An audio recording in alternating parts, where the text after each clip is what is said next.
invite you to get comfortable now. Dim your lights, put on your headphones, and allow the world outside to fall away. Take a slow breath in and out.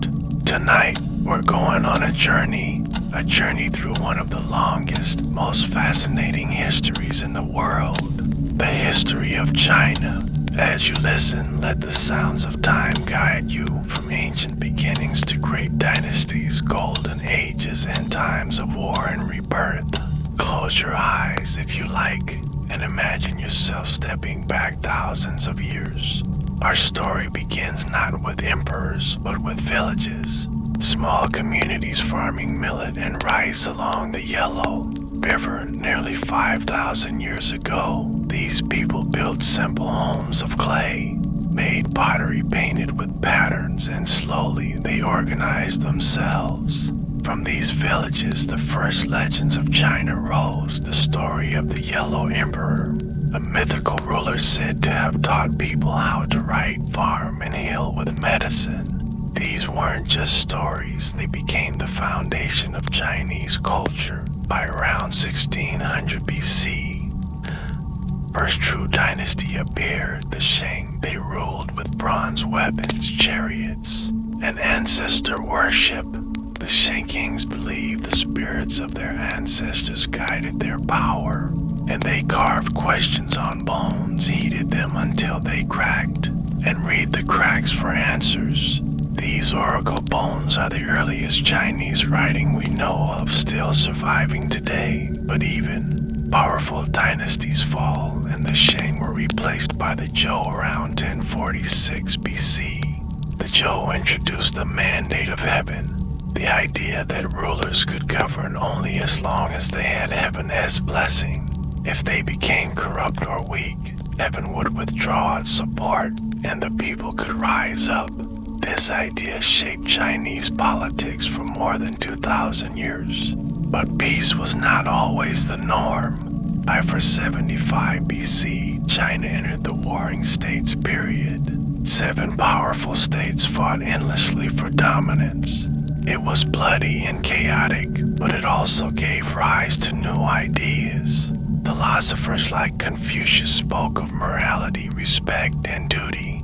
Laozi taught the philosophy of Taoism, to live in harmony with the natural order. Sun Tzu wrote The Art of War, a book still read by generals and business leaders today.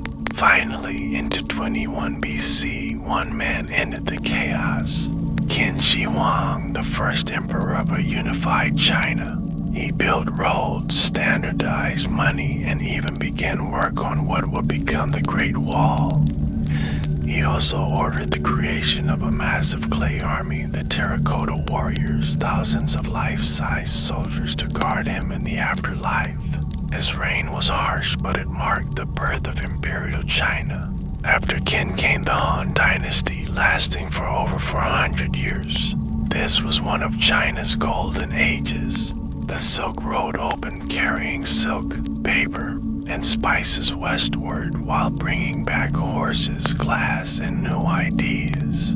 Paper itself was invented here, changing history forever. During the Han, Chinese astronomy, medicine, and technology flourished, but the dynasty eventually weakened, leading to centuries of division and warlords. China reunited again under the Sui and then the Tang dynasty in the 7th century. The Tang is remembered as a high point of culture. The capital, Chang'an, was the largest city in the world, filled with poets, musicians, and traders from distant lands.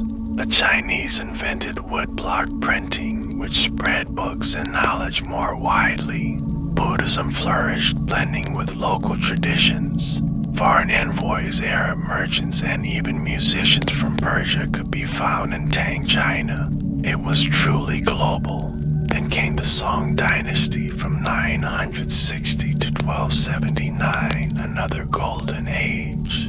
The Song saw stunning inventions, gunpowder, the compass, and movable type printing. These changed the world forever. Song China was advanced in science, art, and trade. But enemies loomed. And in the 1200s, a new power swept in from the steppes, the Mongols. Genghis Khan and his descendants conquered vast lands, and by 1271, Kublai Khan established the Yuan dynasty in China. Foreign rule was harsh, but it also connected China more directly with Europe. Travelers like Marco Polo described the wealth and wonders of China to the west. By 1368, the Chinese pushed out the Mongols, and the Ming dynasty began. The Ming built the massive walls we recognize today as the Great Wall. They also sent great fleets across the seas. Admiral Zheng He commanded giant ships larger than any in Europe at the time, sailing to India, Arabia, and Africa. Imagine the sight of Chinese treasure ships docking in foreign ports filled with silks and porcelain. The Ming was a time of beauty and control, but eventually corruption and weak rulers weakened them. Then came the Qing dynasty in 1644, the last imperial dynasty of China. They expanded the empire to its greatest size, ruling over Tibet, Xinjiang, Mongolia, and Taiwan. Population grew enormously, and Chinese art and literature thrived. But contact with Europe brought new troubles. Wars with Britain, like the Opium Wars, forced China to open ports and sign humiliating treaties. The Taiping Rebellion, one of the deadliest civil wars in history, shook the empire. By the 19th century, China was struggling to resist foreign powers. Finally, in 1911, the Qing dynasty collapsed. For the first time in over 2,000 years, there was no emperor. China became a republic, but chaos and warlords divided the land. Then came invasion from Japan, bringing brutal wars.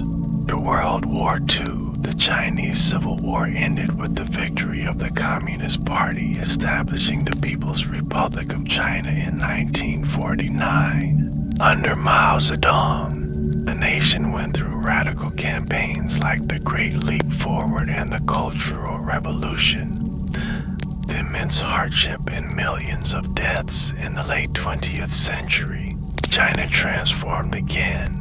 Under leaders like Deng Xiaoping, the country opened up its economy, blending socialism with market reforms. Cities like Shanghai and Beijing grew into global giants. In just a few decades, China rose from poverty to one of the world's most powerful nations. And so here we are in the present. The story of China is not just one of emperors and wars, but of inventions that changed the world.